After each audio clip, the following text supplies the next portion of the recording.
Brilliant, thank you. So, hi everyone, welcome to the talk. We've got a good panel, I hope you'll agree. And firstly, I'd like to say that I think it's really brave and innovative to have a technology art show on Dover Street. And it's not something that happens every day. I think that's something which it's going to be interesting to discuss. I think before we do that, I'm going to tell you a little bit about me and what I do, and then we're all going to do the same to sort of contextualize the debate a little bit, and maybe to start thinking about certain kinds of questions.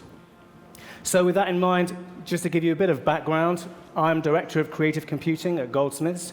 I am in a computing department, but my background is in sound and experimental film and video art.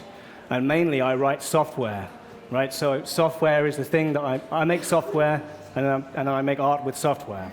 And I've done a number of installations and worked with artists and built software for artists such as Christian Marclay, and I did the software for the clock and for various other things. And at Goldsmiths, what we're trying to do is produce a new kind of fine art product, if you like, student product. Students who understand technology in a very deep way, artists that understand technology in a deep way, who aren't frightened of technology and use it in the same way that you might use, paint, or that you might use any kind of traditional art material. So, although I'm in a department of computing, it's very much about the creation of art, and that's our approach. So it's actually brilliant for me to be here. We've, I think, had some of our students exhibit here before in the past from our Computational Arts Masters program. And from my perspective, interesting questions are really, how does computational art suddenly become fine art? What is that transition? That's something that's happening now. It's actually really exciting. So I'm interested to find, what your views are on that, whether they matter. Does that matter? So that gives you a bit of background about me and the kinds of things that I'm interested in. But I think what's potentially more interesting is our other panelists. So it would be great to start with Irini. If you could tell us a bit more about yourself and your vision, that'd be great. Yeah, okay, so I'm based at the V&A. I'm the digital programs manager, and also I'm curating the exhibition program in a space called Watermans in West London. So the work that I've been doing is very much looking at the intersections of art, design, technology, and science, but also on the impact of technology in society and culture.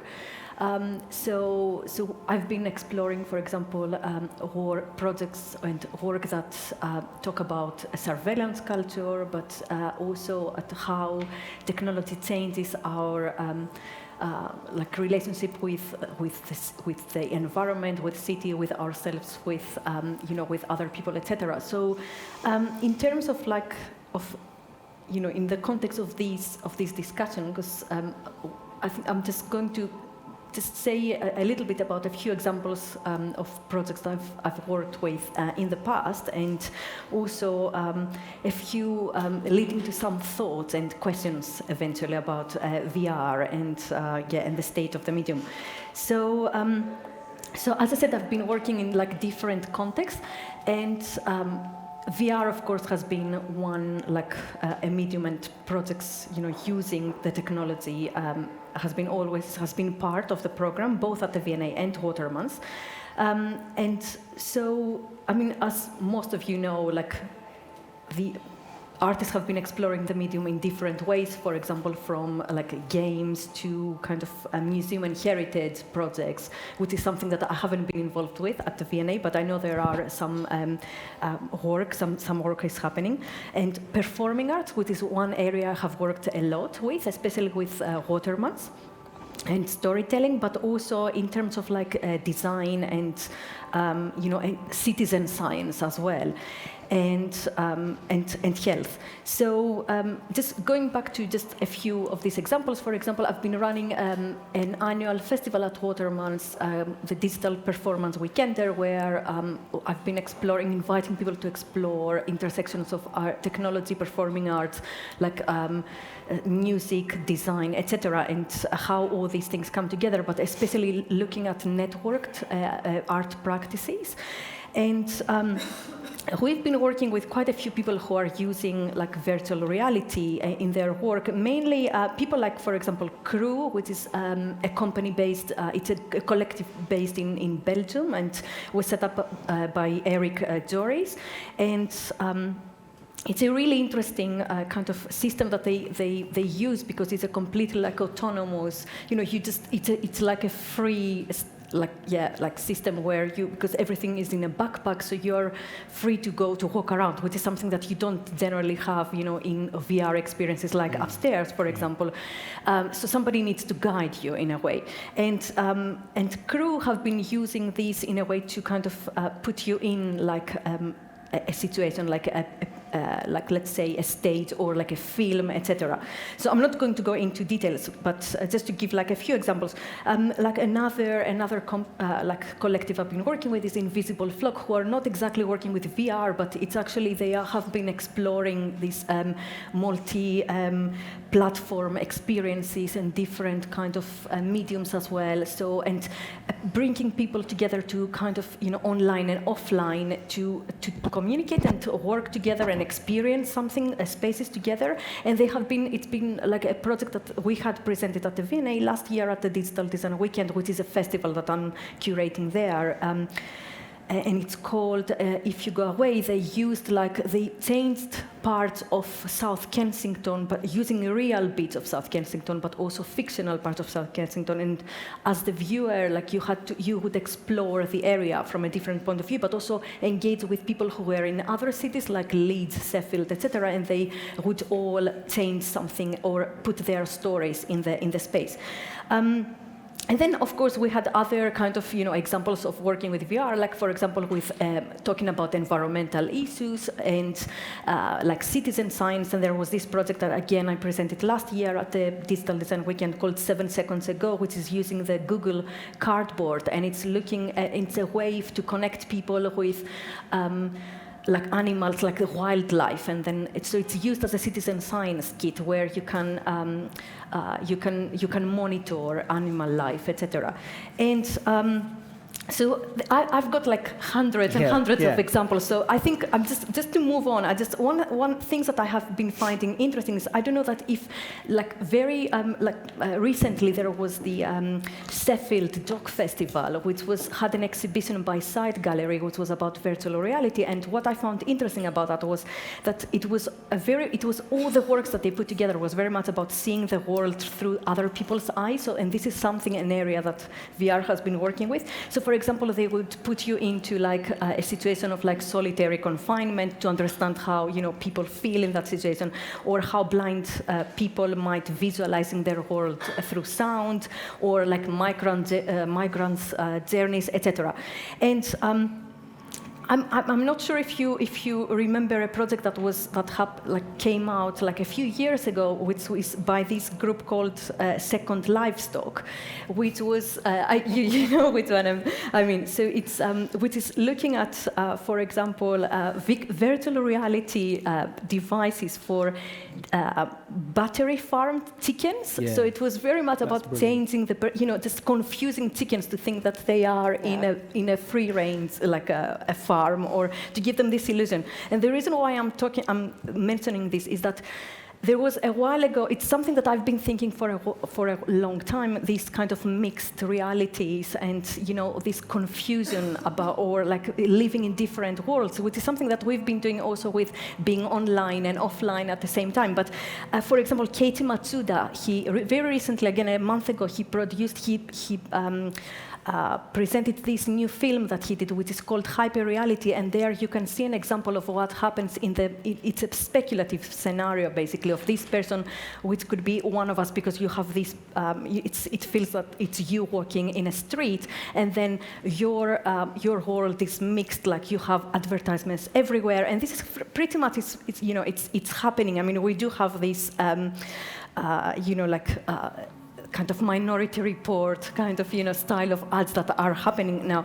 So one, just to kind of close, is I've been thinking about like also the title of this show, Enter Through the Headset, which is, so I've been thinking about this idea of the headset, the machine, that so a world that you enter through this machine, so that, and you can very easily separate from that. So, but what happens, there have been a discussion, for example, from Google saying that in the next few years with internet will disappear, which means that it's not disappear, they meant that it will disappear into us. So by, going back to having like huge computers, etc., where that was the way for connecting to an online world, then slowly this is coming more embedded into our bodies, like with, devices that we carry with us, like from iPhone, like the watch to like mobile phones, etc., and different other devices. So I was thinking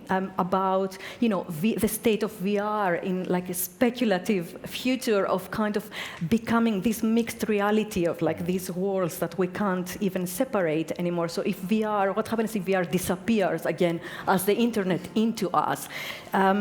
So yeah, and of course the other thing that I was thinking about was, going back to what after Facebook bought the Oculus Rift, and imagining suddenly like millions or even billions of people using VR headsets. Did you see that photograph of Mark? What's his face? Walking past a sea of people wearing, and I just thought that's the front cover of the Society of the Spectacle, isn't it? Yeah, exactly. So again, like going back to that, like I've been thinking like connecting to this idea of like disappearing VR and internet about like is it something that we want to, or we are thinking about in terms of like escaping reality, especially in times like this, or something about modifying reality or even manipulating reality, and it's about these technologies, for example, are being like guided or kind of handed by who are the people who have first of all access, but also who have control of technologies like that. So these are, just to close some of the thoughts about. That's a lot of interesting thoughts. I think the notion that you brought up around agency and identity and how that might change, it goes to show the breadth and depth of knowledge and practice and consideration that goes into the kind of work that you do. But it's worth saying Waterman's is a really fantastic place. Like, my students for years had nowhere they could do their exhibitions, and they would always do them at Waterman's. Thank you. Right? And so, the kind of experience with these kinds of questions, it's really rich, and it's great to have you here. So, moving on. Rachel, Derbyshire. Yes. Hi, I'm Rachel. I'm a co-founder of a VR company called Chronicles VR. I'm also CTO of another VR company called Boxhead, but I'll focus on Chronicles. Chronicles has been doing VR for exhibition spaces, so primarily the museum and public spaces. We've just done some consultation with the Edinburgh Fringe Festival, and we did some work with the V&A. And I'm acting creative director, so I spend 50% of my time on figuring out the rules with VR to make it comfortable for a wider audience as possible, and then the other 50% of my time trying to break or bend those rules to get the best results. Because the thing that really attracted me to VR, because originally my background, I did a master's in fine art, then I went commercial, and then I set up a VR company. And I've been following it since the Kickstarter, which seems ages ago now. In case anybody doesn't know, VR, this whole interest in VR started with a little Kickstarter about two and a half years ago by a bloke called Palmer Luckey. I think it's a bit older than that. I think we had pretty early doors units a bit longer than that. It's been around for a long time, this recent thing. Yes. The Kickstarter came a bit afterwards. When there was VR as technology has been around, since the earliest example I could find was like the 60s. Then it came back in the 80s and the 90s, then it kind of fell away, then it came back in the early 2000s. But this recent influx of VR kind of started there. And then they got bought out by Facebook in 2014. And then we've essentially been in the longest beta prototype phase in history of technology, because they've just gone commercial this year. But because of the Kickstarter, VR was allowed, the developers' kits were made public. So anyone essentially could get their hands on the early dev versions of them, which was amazing because this technology wasn't being fashioned or developed behind closed doors. It was essentially, you could buy them on eBay if you wanted. It's a smartphone and a couple of and a pair of goggles, a ski mask. Yeah, that's essentially what the hardware is a smartphone and a couple of lenses. And that's why suddenly everybody's gone, wow, this is amazing. Let's do this. And it's probably what Mark Zuckerberg said when he spent about £1 billion buying them, dollars, sorry. So yeah, in terms of VR and why I really got involved in it is, I'll tell a little story first. When I first got my first original developer's kit, which is around about the 2-year mark, so that's why I was quoting that. I first got it, I was like, wow, I'm brilliant, this is going to be the future. I put it on, and instantly sick.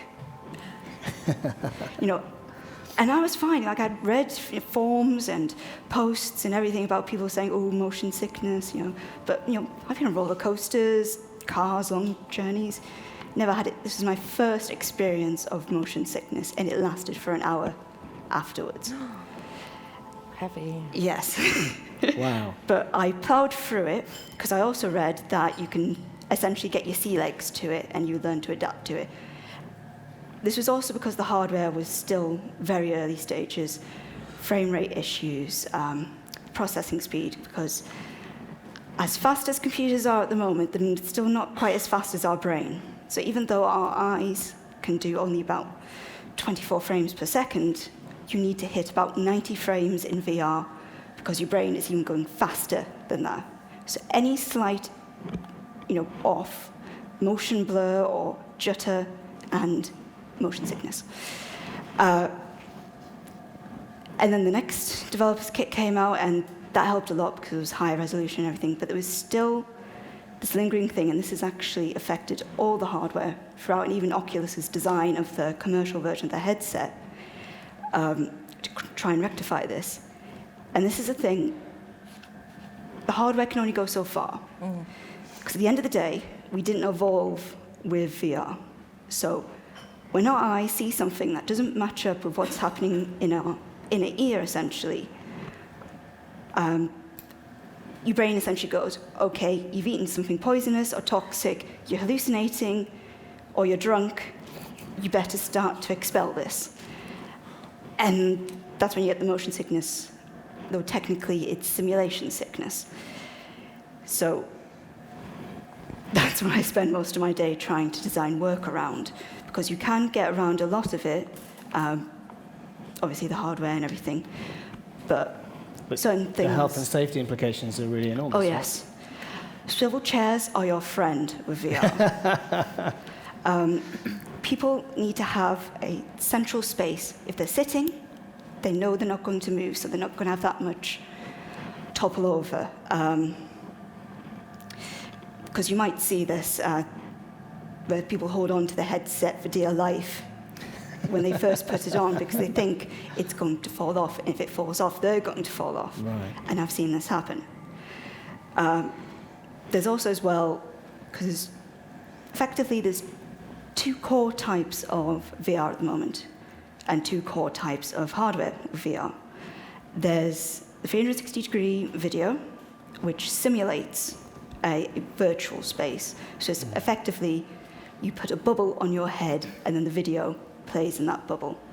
So hardware-wise, this works great for mobiles. So Samsung Gear, Google Cardboards, all those ones also works with browser-based without a headset.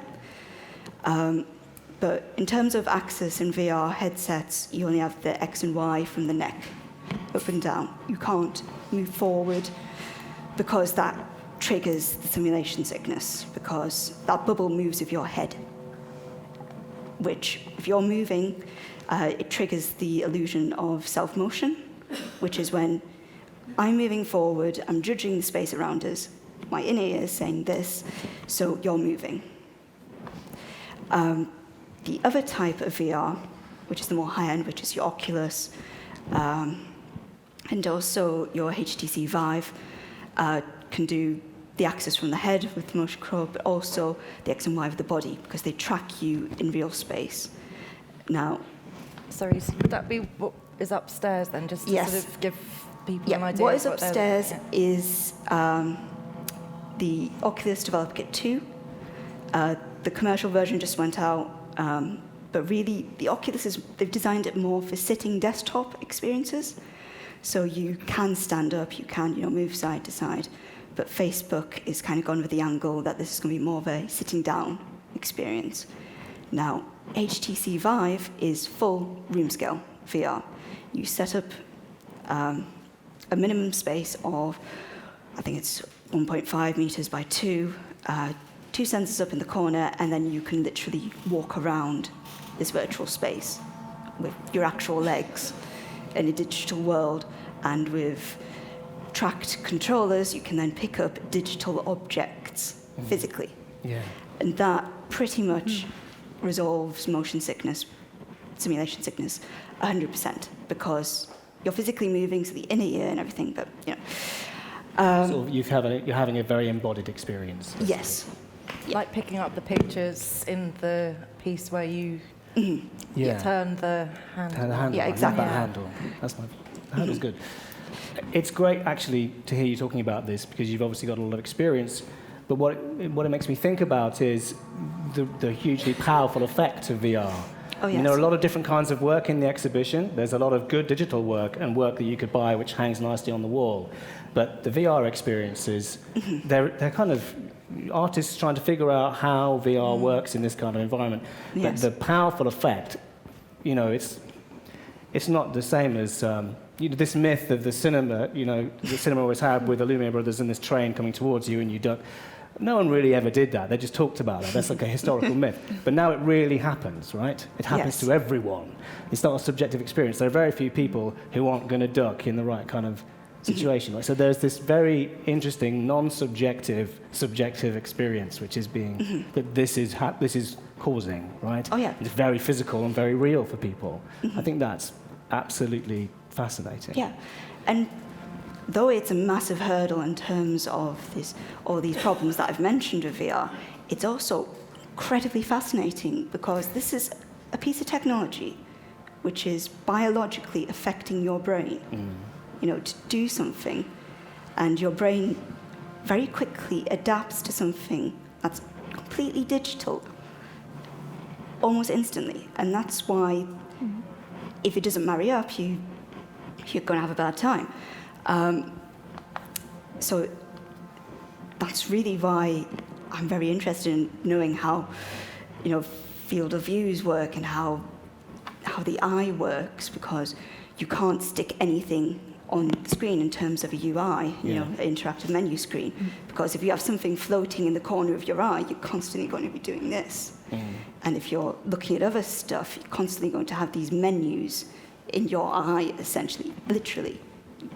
So the whole design side of that has to be done from the ground up. And, in the early hype days of VR in terms of the hardware, a lot of people were comparing this to 3D tellies. It's going to be a fad. It's going to be like 3D tellies. They said they were going to be the next big thing, and look where they are now. But 3D tellies didn't really actually, or 3D in general, even in cinemas, don't add anything extra. Yeah, there's a lot of research that shows they actually don't work for many, many people. Yeah. I've got a colleague of mine who works at Birkbeck, Tim Smith. He's done lots of research and consultancy with Hollywood, and they just invite him over, and he says, "This doesn't work. Why are you doing it?" And they go, "Because we're trying to sell televisions and cinema tickets." Yeah. And he goes, and it's like, "Well, I'm just going to tell you what I always tell you, which is it doesn't work very well." With that, I think we should move on, if that's Yes, all right. of course. Because I want to kind of get to the stage where we can get your Yeah. opinions, because your opinions are actually really valuable, both of the exhibition and of also what we're doing here. With that, Thank you. Rachel Falconer. We've got some time for questions, haven't we? At We've the got- end, so Yes. Yeah, we got. Yeah, it'd be nice to have like a good. almost through. We've got plenty of time. So hello, my name is Rachel Falconer. I am a writer, curator, and sometime producer. I've got a mixed background. I've worked in advertising, gaming, fine art curating, and I'm currently working, as well as my curatorial duties, towards art and technology, networked culture. I also work within the trend forecasting area, and my particular area of interest at the moment and current research is looking at the critical impact of AI on artistic practice. So I thought I'd speak just kind of generally to the question of VR and its social political impact, and maybe then we can look at how that translates to the work upstairs or not, as the case may be. So I'm just going to go from the top. So virtual reality, as applied to the art world, I guess, as you've pointed out, Rachel, has been around for a number of years. You know, it was touted as just around the corner, you know, in 2000. But, you know, looking back beyond 1954 is pretty much as far as back I could trace it. I guess what's important to point out is the parallel kind of development of VR as applied to other more worrying industries, such as the military, psychological conditioning, gaming, pornography, and fashion. And yes, as yet, I would argue that little has been experienced beyond the tech industry that has been any kind of, you know, that has been accepted as any kind of entertainment value or progress. So I think what's lacking is the critical sort of debate around it within the culture industry. You know, at the moment, I think that we're kind of riding on this hype cycle of inflated expectations around VR and what its potential is, and we're still very much living in with that sort of sci-fi pathology, for want of a better expression. So I guess a lot of the hype is coming from the drive towards the release of VR into consumer markets, but everyone in the industry is nervous about overselling it. Early VR works, you know, have been enhanced, but it's much more about, I think, you know, it's often touted as a sort of emotion machine, or, you know, kind of a empathy machine, I think is the term that's been used, but that hasn't really been tapped into in any sense, I guess, in a critical, you know, form as far as art practice is concerned. So right now, I would say it feels like we're being forced into these very known pre-existing molds. VR could be seen as a new technology for storytelling and narrative, non-linear narrative, interactive documentary making. You know, the sort of Tribeca and the New Frontier recently at Sundance has produced some very interesting work. However, I personally don't feel it is a medium, and I know that fellow curators and artists share this view. As for me, and I think as far as the industry in general is concerned at the moment, what VR denotes is actually a drive towards an achievable or achieved result.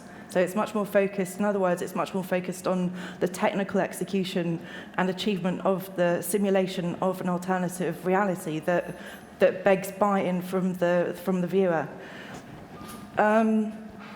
So perhaps novelty will pass, perhaps we'll overcome this hype cycle and we'll get into the nitty-gritty, much as we did with the internet. But I think that given the internet's kind of complexity and sort of social networked culture, i.e. producing a lot of different perspectives rather than a singular narrowcast perspective, it may be slightly limiting.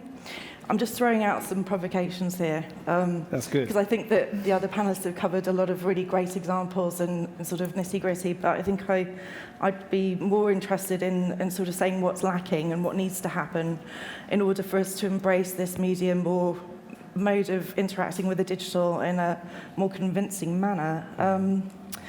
So there are a number of different questions, aesthetic, experiential, and none the least ethical. But I feel that the main hurdle is to achieve buy-in from communities that need to act as reactive critical agents in this expanding field, i.e. there's a real need for the fusion of a community of practice. I'm just going to go through some of the other kind of thoughts we were talking about. And I guess the biggest one is this continuation of the suspense of, kind of belief of the virtual, actual divide. And, virtual reality, love him or hate him, Slavoj Žižek, is much more interested in the reality of the virtual rather than, virtual reality. And I would kind of concur with that. And I feel that kind of interest can be translated into the virtual reality realm as well. And we've also got to look at it in a fairly sort of critical way. I mean, when you're looking at or experiencing a VR piece, what you're actually experiencing is somebody else's subjectivity that you're being forced down into the rabbit hole to see. There's nothing, you don't have a choice. The author is present. It seems very kind of reductive and in many ways going back to the modernist view of the single genius author, where you're kind of experiencing without any escape, but yet with this strange kind of self-awareness of your own subjectivity within it. Somebody else's, kind of narrow casting view. So I think that has implications on many different levels, none the least as a curator, making sure that the artist's work is experienced, true to the artist's kind of vision, but also being aware of, as soon as you stage a VR installation, essentially what you're doing is creating a performance piece of art and laying bare the viewer. So, the box upstairs kind of really illustrates that very well indeed, because you're playing with people's exposure, you're playing with people's weaknesses, but you're also playing with kind of the sole authorship of the artist, which I feel within network culture is kind of a very strange situation to be in. And just sort of from an art practice point of view, what I would like to point out is that in the past, really interesting VR work was coming very specifically from, a female feminist perspective, and not as a criticism to the gallery at all, but there isn't one work upstairs that's actually authored by a female artist, and I would like to advocate for that. Artists such as, Margaret Dolinsky and Brenda Laurel, we're really doing some very interesting stuff, and I think that needs to be explored and sort of exposed a lot. But I guess the big thing for us to discuss is how to complicate this argument and make it into something that people can access on a number of levels, rather than getting completely, sort of Marxist commodity fetishized around the actual sort of virtual reality headset, and how to make it lighter, more sexy, more kind of seamless. Perhaps we should be questioning, isn't that not very dangerous to be doing so? But anyway. Well, that's great. Thank you very much. Well, you know what? That actually leads me to the first question, which I was thinking that it would be great actually to ask you, Rachel, which is, do you think any of the work which is in the exhibition that we've seen today engages with any of these criticisms that you're raising? So, for example, the notion of the VR device as a potentially dangerous device, or one that can, prescribe a monocultural perspective very easily, for example. Do you think that they problematize VR at all? I think that what I would say is the piece that moves more towards what I would call like a threshold objecthood, i.e. trying to complicate the virtual real is the piece with the sticks river, where you actually have a kind of three-way experience where you're aware of being choreographed within the space, but I still think it still feels very gamey. There's an element of gamification in there that you're kind of very aware of. But I do think that piece certainly points you in the right direction, sort of cognitively, because the viewer is not passive in that. You are very much not seduced by what you're seeing, because you're questioning the veracity of that all the time. At least I was, because you're aware of having been manipulated from many different worlds. Sure. Yeah. I mean, we're kind of used to fine art from a media art perspective, questioning its materials and use. And certainly if you look at, the history of experimental film and cinema and video, you look at people like John Smith who problematized narrative, that's what makes that work endure as fine art. It's got to be idea and concept led. I mean, any kind of. This is with technology. The big veneer is kind of getting seduced by the technology, and the king is the idea. Right. All the way through, and that's in my opinion, that's what keeps the work relevant and vibrant and critical. So maybe artists stand and fall by their ability to reveal the technology in a different way. Or question why they're using that technology, perhaps. Yeah, that's very interesting. I agree with you. I think that's right. And certainly the people who have done the most interesting work in VR, the people you mentioned as well, that's immediately what they're doing, right? Yeah, I think that's very interesting. But so there are moments in this exhibition where that's kind of happening, but it could happen much more. But I think that's true of the if you like the genre. I don't believe it is a genre. I don't think that immersion is not pixels. It's still belief. It's a belief system. Sure. And I don't think it's complicated or kind of mature enough at the moment to have evolved into a genre. But in answer to your question, I don't think it's true across the board. I don't think I was speaking to Irini the other day, and we were saying that we haven't seen, a piece of work or recently, in any case, that's really kind of pushed that boundary. Right. And perhaps it is because the industry is playing catch up, and perhaps it is because it's not a democratized piece of technology yet, in the truest sense. But equally, that's kind of making excuses because it has been in development and in the cultural field for a while. You can just get a ski mask and a mobile phone and a couple of lenses and you can make it, right? You can hack it. You can actually make these things really easily and have been able to for probably 10 years. Yeah, there's always been a way.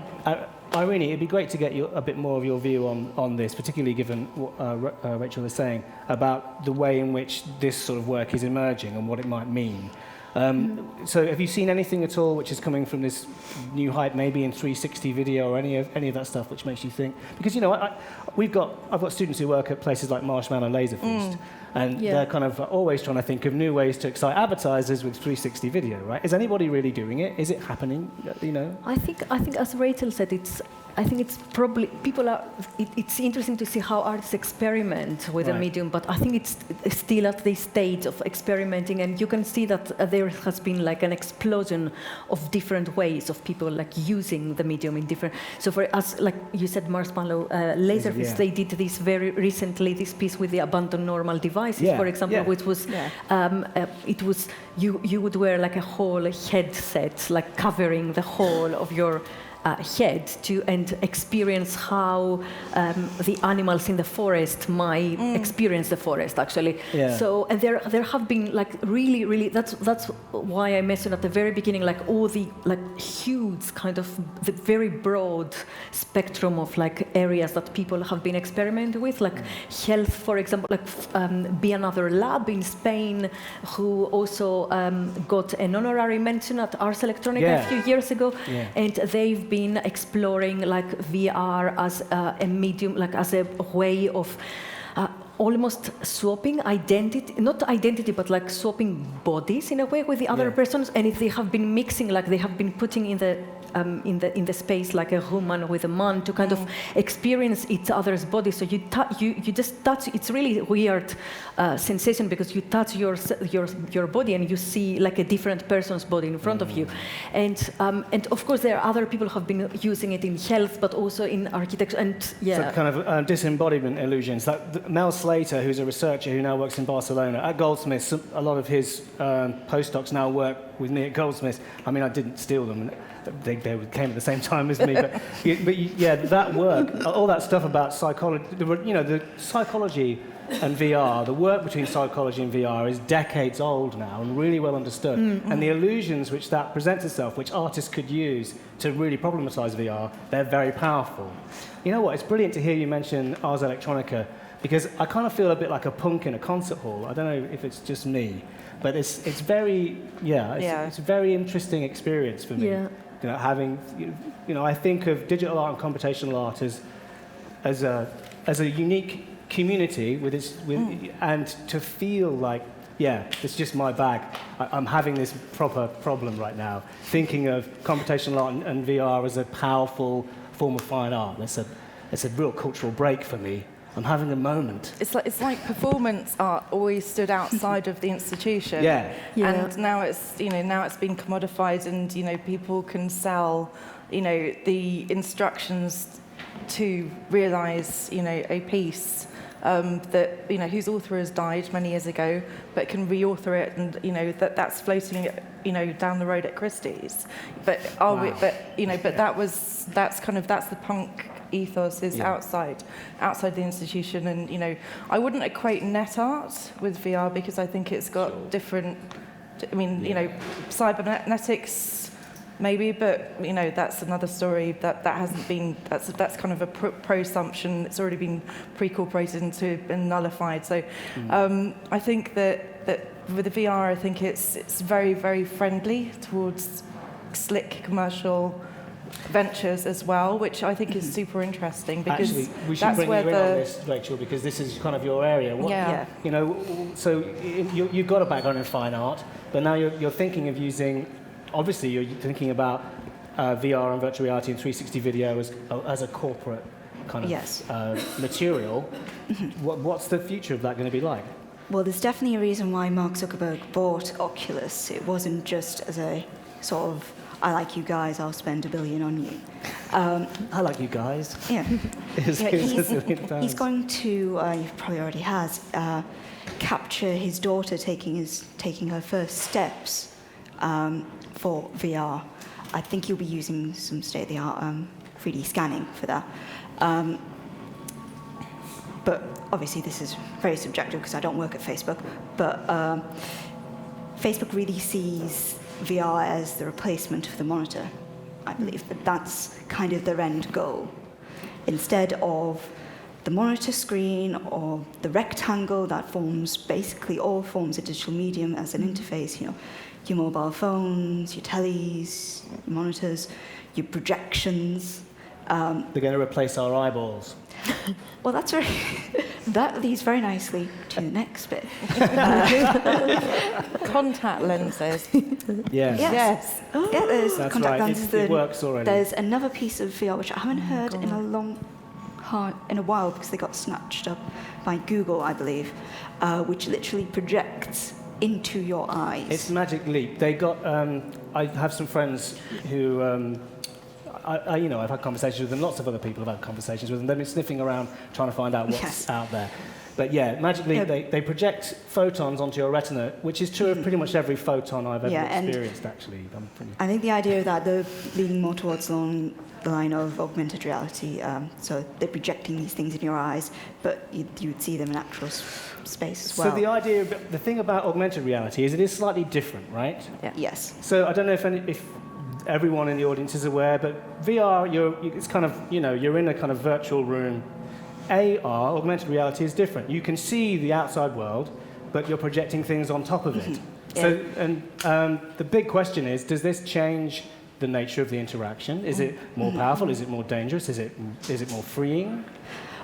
Well, augmented reality, as you just said, the main difference is it places a digital object in the real world, where virtual reality fills your entire world.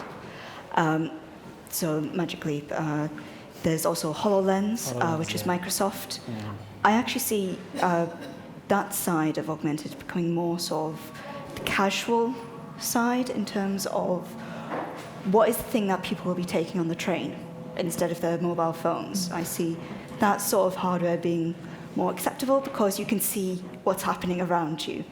Because it gets very paranoid if you have your headset on and you're completely locked off and you're constantly worrying about your bag by the side of you, or who else is sitting in the room with you, or if somebody's watching you or recording you, which has happened.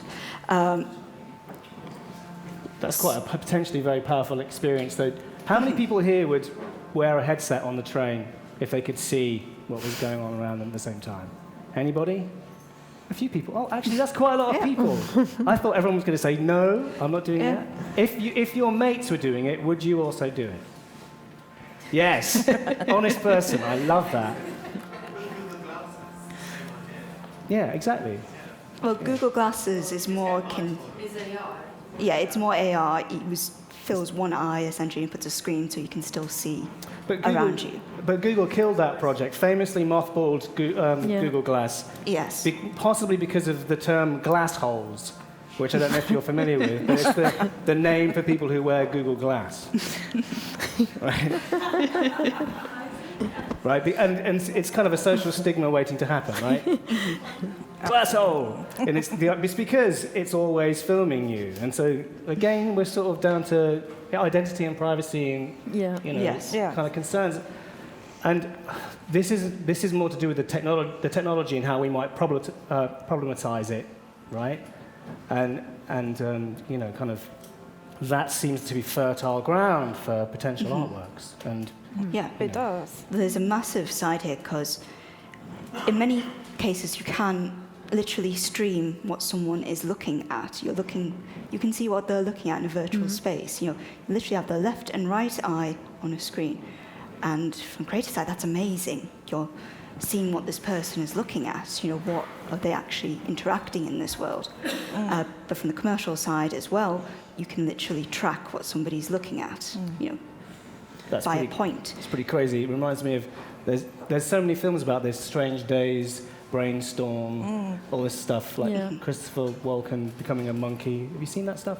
I think we should throw it open for questions because we've been talking and we've said a lot, but actually I sort of said I was really interested in what you have to say. You haven't said anything yet. Yes? So hi, thank you for the talk. My name is Francesca. I have a question about how do you think... Just one moment. Okay, so hi again. I'm Francesca. Thank you for the talk and the interesting thoughts. So I was going to ask you, how do you think VR ties in with, well, AR, we already started talking about it, but AI and cybernetics as well? Because especially when Rachel was mentioning Facebook's seeing the VR sort of replacing our monitors, and we are all aware that VR is the most lonely tool of all of these, then I do have a difficulty in envisioning how that could really change our daily even work routine. Because I could see it being very great for focusing, so just exclude the others and get some work done. But then, we have AI in place, so ideally we're going to lose 40% of jobs because of AI. Rachel Falconer, you were saying before this is an interest of yours, right? Super interesting, yeah. I would also just like to quickly go back to the point about seeing through somebody else's eye, and I'm not sure if Nimrod is here today, but he said he was going to come, but Nimrod Vardy is a curator of Art Bike Gallery, and he has recently been at Sundance Festival with a piece with the artist called Mark Farid called Seeing Eye, and that's basically a live, so the artist, it was a durational piece. He was in the gallery for, I think, a month more or less, 24 hours a day, and he was getting a live stream or can't remember if it's pretty much simulated experience of somebody else's day who was of the same demographic. So, that was edging towards this kind of seeing through somebody else's, and also tapping into what is, I believe, contemporary to our technological culture, which is live streaming, which is a flow, which is in movement. Oh, Mark! Oh, excellent. Hi, Mark. Hello. No.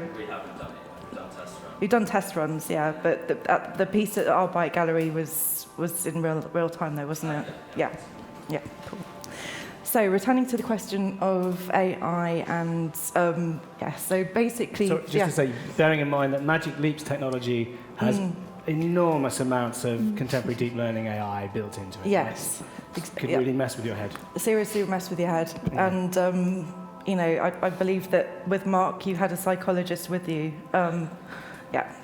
So I think these are the kinds of implications that really, really need to be thought out before technology catches up and becomes prolific and becomes democratized and becomes adopted across the board, because this is some serious. It can I don't know if you've gone into neuroplasticity at all with your research, but there is a theory.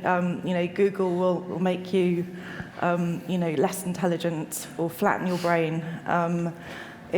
I've recently wrote a chapter for Routledge on remix theory and knowledge production, and I investigated the kind of effect mass or distributed knowledge consumption has on your brain, and that's without a VR headset on. That's you as a free-willed person in the Western world able to use Google and surf around the internet. It has demonstrable plastic realities that happen and impact your brain. So I would be very, very cautious, to kind of embrace the kind of all-consuming immersive experience with full gusto. I agree with you, but I'm going to say that I don't think we can stop it. No, I just think we need to be aware of it. We need to be able to control it, and that means being able to program, and that's kind of being aware, making art which makes other people aware. That sounds like a really positive thing to do. Yeah. Let's have another question. Someone else. Yes, this guy over here. Hello. Oh, it's not working. Hi. There's tons of questions. They're really interesting. I think that the way that virtual reality is being talked about feels very modernist. Yeah. It's not a proper medium. It reminds me of how, people talked about photography against painting at the beginning of the 20th century. It's 2016. Yeah. So, every kind of medium has its own temporality. And we're kind of exploring formally with the temporality of what virtual reality can do. So it feels like a strange kind of modernist baby, even though it's 2016. So I think the question, there's lots of questions. One, what is the political agenda behind pushing virtual reality, and how does one develop a critical aesthetic within that context? Because it is part of a capitalist, technocratic agenda, essentially. I think you're really right to pull upon that. So how do we find a critical aesthetic is first question. I have another question. Are people scared of it because it's unknown? And what it's starting to do is getting us to question our very own humanity, that we're kind of special, but maybe we're not. That's very interesting. Two questions. Rachel, I think we know your view. So it would be great to maybe get Irini's view on the first question, which is to do with, the commodification of our experience, I guess. Yeah, I think that's, as we were saying before, and you were saying before, actually, it's very much about, discussing, understanding these implications and discussing these implications. And, of course, you did mention about, use of military, of course, and, where these technologies come from. And it's also who has, as I said before, who has control of all that and what happens next. That's why, I went to this very extreme example of, just speculating about what might happen in the future, and talking about Katie Matsuda's film, which shows a very terrifying, future where you walk and you have VR, AR, it's all kind of together, coming together in AI, and then you have these mixed worlds that, is it, and who has control of this world, and what you access and what you see outside. So I think these are some of the things that I'm hoping artists will be exploring with VR. And I know that, at least people I've been working with, they have been experimenting with different ideas, but I think we will be seeing more of that coming, probably. And actually, that's what's very exciting about having an exhibition here that covers these topics. Yeah, exactly. Yeah, because it brings these issues up. But this other question about, I might have a crack at that. This notion of how important are we really? And is this evidence of a new modernist phase? I think there's some of that is true. I think it kind of, I would say, from my perspective, yes, you can start to see this vision of human beings which is much less specialized, much less kind of precious than it used to be. And maybe that's a good thing, that we have a realistic view of ourselves, but also there's this really terrible caveat I mean, I don't know if any of you have bought the new Oculus Rift, but if you put it on, it's sending all the information about you that it can gather to Facebook, and they own it. They own it. And sorry, I'm a punk in the gallery again. They own you. And what's worse, if it's your information about your body, and it's theirs, right? And if you just put it on, that's the deal you're making, right? And they can sell it to advertisers, and if they can identify you, they will, right? That's just a given. This is not. I'm not making this up. I'm a scientist. This is the truth, But that's just like Snapchat. You take a picture and it's, taking all that data, facial recognition, they're probably selling it on. It's already happening. It's Google searches. But this is the business model. I'm just raising it to say that it's no use saying I'm a special, beautiful individual, when someone's saying you are, and I know everything about you. And the next consequence is monitoring your bacteria inside your stomach and then commodifying that and selling it back to you. I'm happy for them to do that. So that's fine. I'll puke into anything they give me. Okay, I have one more thing to say. Isn't all reality virtual anyway? Oh, Yes. Baudrillard. I thought he died ages ago. That's great. Thank you very much. There must be some more questions. Yes, there's one from Ian over here. That would be fantastic.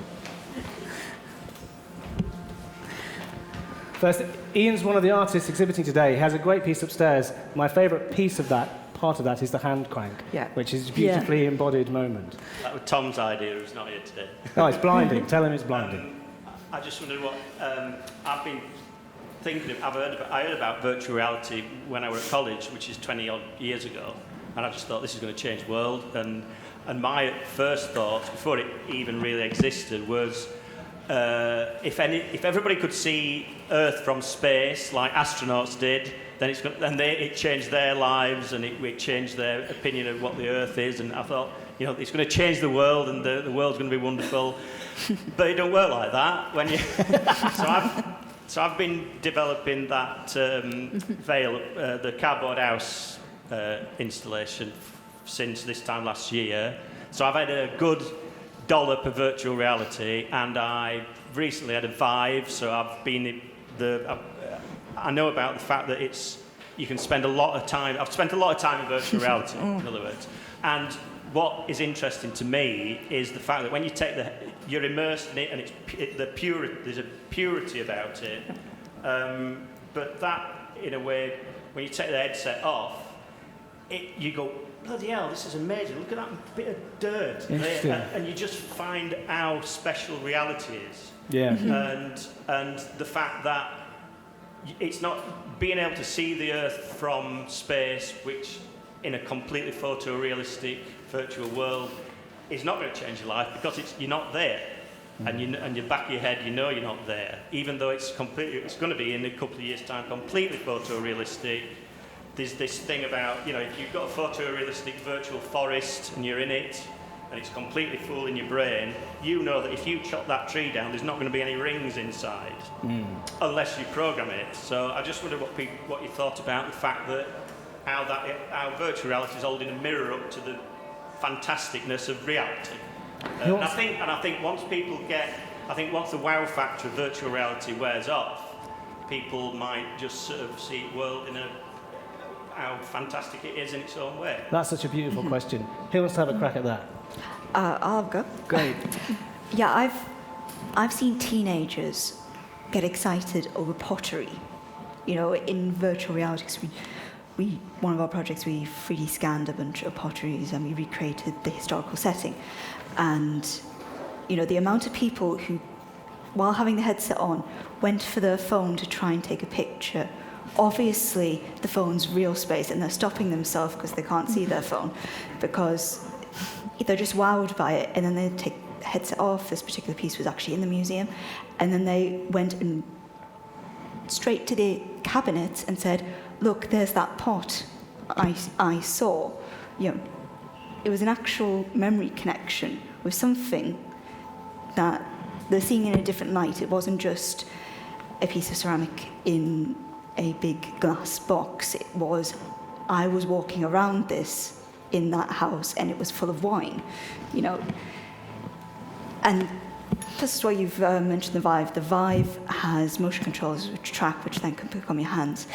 We like to do a nice trick with people is to hand them the motion controllers if it's their first time, because what they'll see when they put the headset on and they're in the space and there's some controllers on the floor, and then they see them suddenly rise up and then walk towards them. I did that with one for the day. Yes. And that blows people's mind. And this is literally just handing them the controller. But obviously they can't see you passing them. They just see floating digital controllers. So it really, you're right, it's never going to really replace the real space. There's several things that our brain works off, smell, touch, not just visual. That's kind of why actually binaural is starting to have a bit of a resurgence with VR. That's right, Because binaural can simulate natural sound, which combined with VR, suddenly you've got visual and audio sensors both firing up, accepting this. The other thing is that reality has a history to it. So you can make a super duper photorealistic Colosseum, Roman Colosseum, actual real Colosseum. Yes. It's been there for thousands of years, it's got a history, and it's got no history. So the physical object has a sense of history that somehow you're aware of, that it changes your vision of it. We got another question. We're kind of running out of time. How are we doing for time? Do we have to quit soon? Oh, there's someone who hasn't spoken yet, and I think it would be great to get your view. Yeah. Thank you. Just a slightly more question, but is this a new medium or is it new display technology? I mean, we've had we've gone from photographs that started to move from black and white to colour. We had IMAX where we got rid of the frame, the idea of putting a rectangle around things. Is this just, and we've got HDR coming up, happening now, is this just another display technology or is it a new medium? I definitely say it's a new medium because I've had to change my entire perception of how to make things. It's not just suddenly, I can copy paste this into this new display and maybe move a few things around. And I would totally disagree on that. I know. But this is good, though. We've got a long way to go until it's like we probably know how to make for it because we're still making the rule book. So, yes, it's a new medium, but we haven't got the rule book set yet. So. Yeah, but as cinematographers, we just have to keep learning how to do stuff and extending what we do as the display technology changes. It's just whether or not that's just an extension of that. I think I could sit on the fence a little bit. It's definitely different. Okay? Because the physical response is different to a photograph or to a film. And that gives you a different set of tools, and you can learn how to use those tools. And there aren't any content generation tools readily available for producers at the moment. So they have to be created.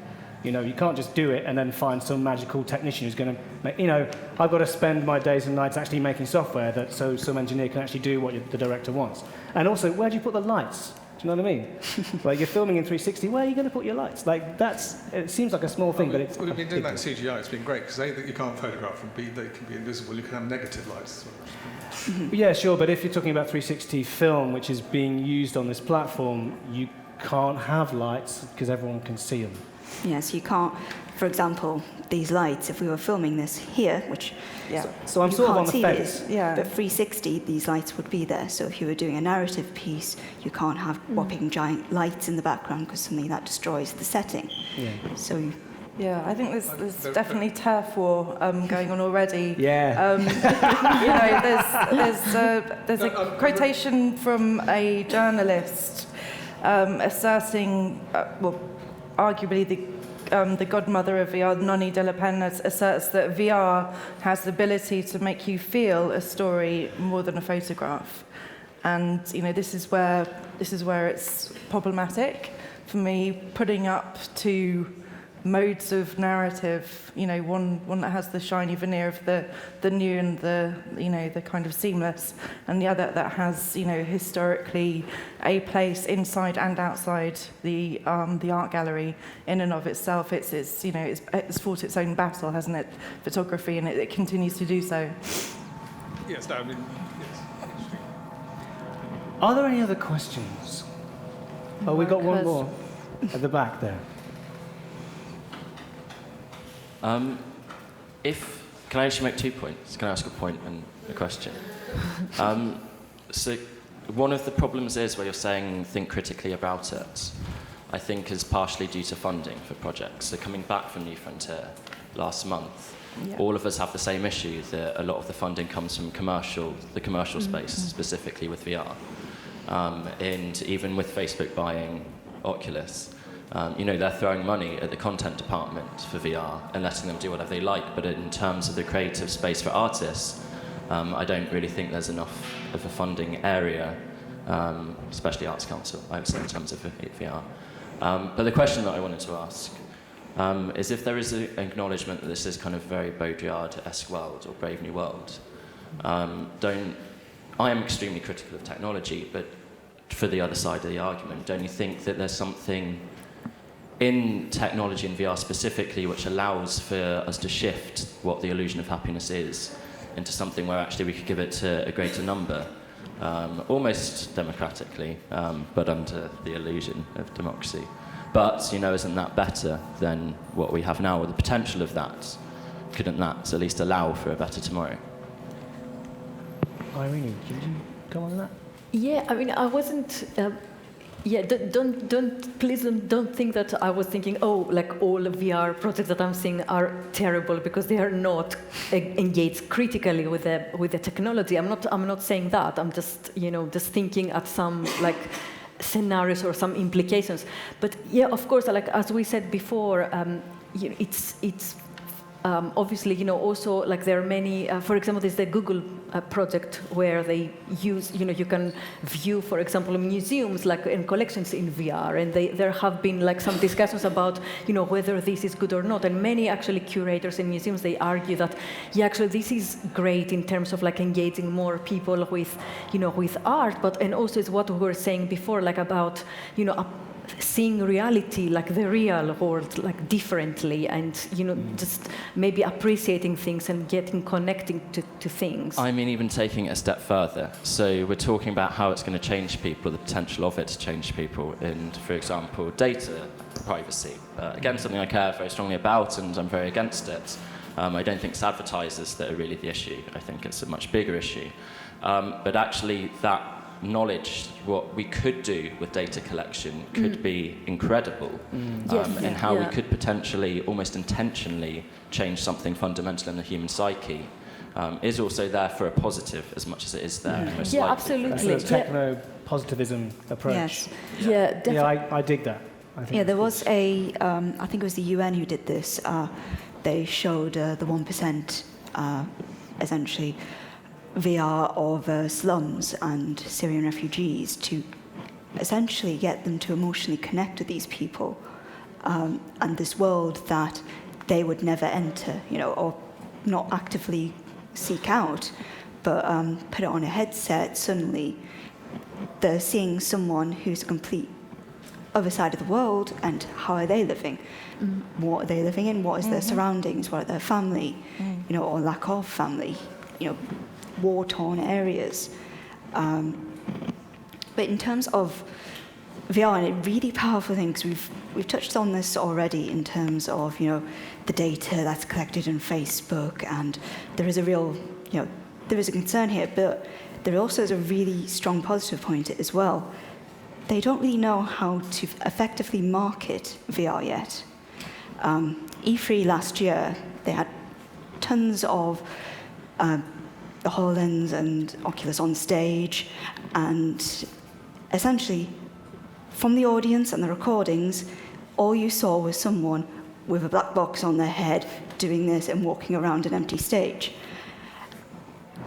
which, from a commercial standpoint, is actually a big issue, because how do you get people to buy a headset in a standard sense? You can't just film someone with a headset on if they've never tried VR before, because it's like, I don't get it. Like, I've never experienced this before.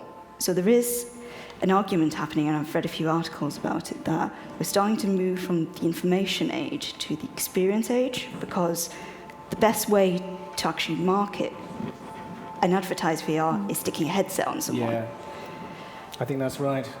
Yeah. I think that's right. I mean, yeah, there was a debate on Resonance FM. I was in the car taking the kids to school, and they were arguing about VR. And this guy was going, I'm a technology expert. No one's going to put these things on our head. And the engineer she just said, I would. It's bloody brilliant. And you could just hear her in the background, and it was actually amazing. I think we should stop now and have some fun, because there's beer and there's some beautiful exhibits that you should all check out. I think there's one thing I've been thinking about while you've been talking, to sort of summarize. I think sometimes if you want to be truly brilliant, you have to be prepared to be truly terrifying. And, it's glib, but it'll do. Thanks very much. Thanks, everyone. Thank you.